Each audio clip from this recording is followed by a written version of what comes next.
ಕೆರಗೋಡು ಗ್ರಾಮದ ಹನುಮಧ್ವಜ ವಿಚಾರವಾಗಿ ಹೋರಾಟದಲ್ಲಿ ಭಾಗವಹಿಸಿದ್ದಂಥ ಹೋರಾಟಗಾರರಿಗೆ ಪೊಲೀಸರು ಕಿರುಕುಳ ನೀಡುತ್ತಿದ್ದಾರೆ ಅಂತ ಹೇಳಿ ಇವತ್ತು ಕೆರಗೋಡು ಗ್ರಾಮದಲ್ಲಿ ಹಿಂದೂ ಸಂಘಟನೆಯ ಕಾರ್ಯಕರ್ತರು ಹಾಗೂ ಬಿಜೆಪಿ ಜೆಡಿಎಸ್ ಕಾರ್ಯಕರ್ತರು ಪ್ರತಿಭಟನೆಯನ್ನ ಮಾಡ್ತಾ ಇದ್ದಾರೆ. ಸದ್ಯ ಅವ್ರನ್ನ ಮಾತಾಡಿಸ್ತಾ ಹೋಗ್ತೀನಿ. ಪ್ರಮುಖವಾಗಿ ಇಲ್ಲಿ ಜೆಡಿಎಸ್ ಮುಖಂಡರಾದಂಥ ರಾಮಚಂದ್ರ ಬಂದಿದ್ದಾರೆ, ಅವ್ರನ್ನ ಮಾತಾಡಿಸ್ತೀನಿ.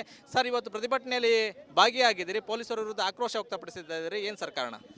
ಸರ್, ಏನು ಜನವರಿನಲ್ಲಿ ಹನುಮಧ್ವಜ ವಿವಾದ ಆಗಿತ್ತು, ಶಾಂತಿಯುತವಾಗಿ ನಾವು ಹೋರಾಟ ಕೊಟ್ವಿ ಜಿಲ್ಲಾಡಳಿತ ವಿರುದ್ಧ. ಆವಾಗಲೂ ಸುಧಾ ನಾವು ಅವ್ರಿಗೆ ಅವಕಾಶ ಕೊಟ್ಟು ನಮ್ಮ ಹನುಮಧ್ವಜವನ್ನು ಇಳಿಸಿದ್ರು, ನಮ್ಮ ರಾಷ್ಟ್ರಧ್ವಜವನ್ನು ಆರಿಸಿದ್ರು. ನಾವು ಶಾಂತಿಯುತವಾಗಲೇ ಇದ್ದೀವಿ. ಅವತ್ತಿಂದ ಸುಧಾ ಸುಮ್ಮನೆ ಇದ್ದಂಥ ಪೊಲೀಸ್ ಅಧಿಕಾರಿಗಳು ಶಾಸಕರ ಒಂದು ಒತ್ತಡದ ಮೇರೆಗೆ, ಅವರ ದರ್ಪದ ಮೇರೆಗೆ ಇವತ್ತು ಅಧಿಕಾರಿಗಳು ಕೈಗೊಂಬೆ ರೀತಿಯಲ್ಲಿ ಕೆಲಸ ಮಾಡಿ ನಮ್ಮ ಏನು ಚಿಕ್ಕ ಹುಡುಗರು ಏನಿದ್ದಾರೆ, ನಮ್ಮ ಹಿಂದೂ ಸಂಘಟನೆಯ ಕಾರ್ಯಕರ್ತರು ಅವ್ರ ಮೇಲೆ ಇವತ್ತು ದೌರ್ಜನ್ಯ ಎಸಗಿ ಅವ್ರನ್ನ ಬೆದರಿಕೆ ಅಂತ ಹೂಡುವಂಥದ್ದು, ಅವ್ರಿಗೆ ನೋಟಿಸ್ ಕೊಟ್ಟು ನಿಮ್ಮ ರೌಡಿ ಶೀಟ್ರಿಗೆ ನಾವು ಸೇರ್ಪಡೆ ಮಾಡ್ತೀವಿ, ನೀವು ರೌಡಿ ಶೀಟ್ರಿಗೆ ಸೇರಿದ್ರೆ ನಿಮ್ಮ ನೆಕ್ಸ್ಟ್ ಯಾವಾಗ ಬೇಕಾದ್ರೂ ನಿಮ್ಮನ್ನ ಸ್ಟೇಷನ್ ಕರ್ಸ್ಕೋಬೋದು ಅನ್ನೋ ರೀತಿಯಲ್ಲಿ ಇವತ್ತು ಒತ್ತಡದ ಮೇರೆಗೆ ಅವರಿಗೆಲ್ಲ ನೋಟಿಸ್ ಕೊಟ್ಟು ಇವತ್ತು ಅವ್ರನ್ನ ಬೆದರಿಕೆ ಒಡ್ಡಿ ನೀವೆಲ್ಲರೂ ಒಂದು ನಾಲ್ಕು ಜನ ನೀವು ಕೇಸ್ನ ಪಿಟ್ ಮಾಡ್ತೀವಿ ಅಂತೇಳಿ ಇಲ್ಲಿನ ಸರ್ಕಲ್ ಇನ್ಸ್ಪೆಕ್ಟರ್ ಆಗ್ಬೋದು, ಇನ್ನು PSI ರಂಗಪ್ಪ ಅಂತಿದ್ದಾರೆ. ಅವರ ದೌರ್ಜನ್ಯ ಜಾಸ್ತಿ ಆಗಿದೆ. ಇದುವರೆಗೂ ಎಲ್ಲ ನಮ್ಮ ಹಿಂದೂ ಕಾರ್ಯಕರ್ತರು, ನಮ್ಮ ಸಂಘಟನೆಯ ಕಾರ್ಯಕರ್ತಿದ್ದಾರೆ. ಈ ಹನುಮಧ್ವಜ ವಿವಾದ ಪ್ರತಿಯೊಬ್ಬರು ಸುಧಾ ಎಲ್ಲರೂ ಅವರು ಹುಡುಗರು ಜೈ ಶ್ರೀರಾಮ್ ಅಂದರೆ ಸಾಕು ಅವ್ರನ್ನ ಕರ್ಕೊಬಂದು ಒಂದು ಏನು ನಮ್ಮ ಸ್ಟೇಷನಲ್ಲಿ ಕೂಡ ಹಾಕೊಳ್ಳುವಂಥ ಕೆಲಸ ಮಾಡೋದು, ಅವ್ರಿಗೆ ಬೆದರಿಕೆ ಒಡ್ಡುವಂಥ ಕೆಲಸ ಮಾಡ್ತಾ ಇದ್ದಾರೆ.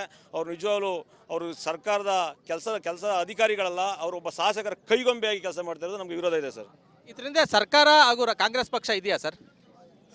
ಸರ್, 100% ಸರ್ಕಾರದ ಹಾಗೂ ಜಿಲ್ಲಾಡಳಿತದ ಒಂದು ಡೈರೆಕ್ಷನ್ ಇಲ್ಲದೇ ಪೊಲೀಸ್ನವರು ಈ ಥರ ಕಾನೂನು ಬಾಹಿರ ಕ್ರಮಗಳನ್ನ ಕೈಗೊಳ್ಳಲ್ಲ.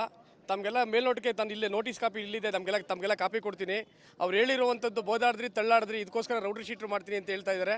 ರೌಡಿ ಶೀಟ್ರು ಮಾಡಬೇಕಾದ್ರೆ ಇವರೆಲ್ಲ ಪೊಲೀಸ್ ಇಲಾಖೆಲಿ ಇಷ್ಟು ದಿನ ಕೆಲಸ ಮಾಡಿದ್ದಾರೆ. ದೊಡ್ಡ SP ಗೊತ್ತಿಲ್ವಾ ರೌಡಿ ಶೀಟ್ರು ಮಾಡಬೇಕು ಅಂತ? ನಡಿ ಈಗ ಶುರು ಮಾಡೋಣ.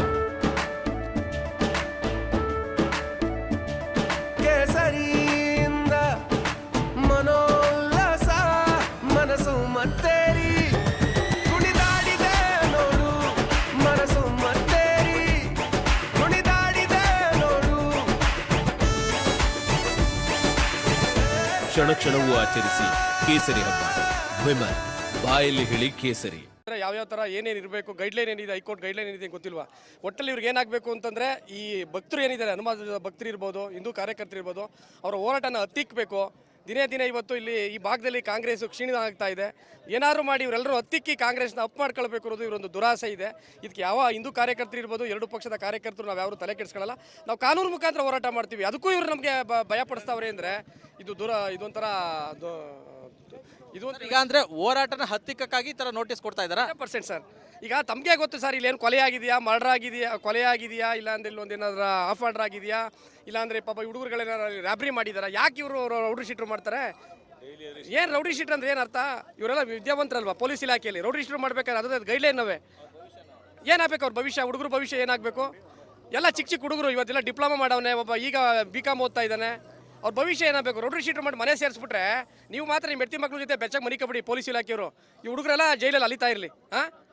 ಇದಕ್ಕೆಲ್ಲ ತಕ್ಕ ಉತ್ತರವ ನಾವು ಕೊಡ್ತೀವಿ, ನ್ಯಾಯಾಲಯದಲ್ಲಿ ಕೊಡಿಸ್ತೀವಿ ನಾವು ಸರ್. ಹೋರಾಟ ನಿರಂತರ. ಇನ್ನು ಪ್ರತಿಭಟನೆ ಇವತ್ತಿನ ಇಲ್ಲಿ ವೃತ್ತ ನಿರೀಕ್ಷಕರಿರ್ಬೋದು, ನಮ್ಮ ಉಪ ಆರಕ್ಷಕ ಇವರು ಇರ್ಬೋದು, ಪೊಲೀಸ್ ಇನ್ಸ್ಪೆಕ್ಟರ್ ಇರ್ಬೋದು, ಇವರೆಲ್ಲರೂ ಸಸ್ಪೆಂಡ್ ಮಾಡೋವರೆಗೂ ನಾವು ಹೋರಾಟ ಮಾಡ್ತೀವಿ ಸರ್. ಈಗ ಇವತ್ತು ಉತ್ತರ ಕೊಡ್ತಾ ಇದ್ದೀರಿ ನೋಟಿಸ್ಗೆ, ಆ ಉತ್ತರ ಕೊಟ್ಟಾದ ನಂತರವೂ ಏನಾದರೂ ರೌಡಿ ಶೀಟರ್ ಓಪನ್ ಮಾಡಿದ್ರೆ ಪ್ರತಿಭಟನೆ ಮಾಡ್ತೀವಿ ನಾವು. ಕಾನೂನು ಮುಖಾಂತರ ಉಚ್ಚ ನ್ಯಾಯಾಲಯಕ್ಕೆ ಪ್ರಾಧಿಕಾರದ ಮುಂದೆ ಹೋಗುತ್ತೆ. ಇದು ಪುನಃ ಪೊಲೀಸ್ ಪ್ರಾಧಿಕಾರದ ಮುಂದೆ ಅಪೀಲ್ ಹೋಗ್ತೀವಿ.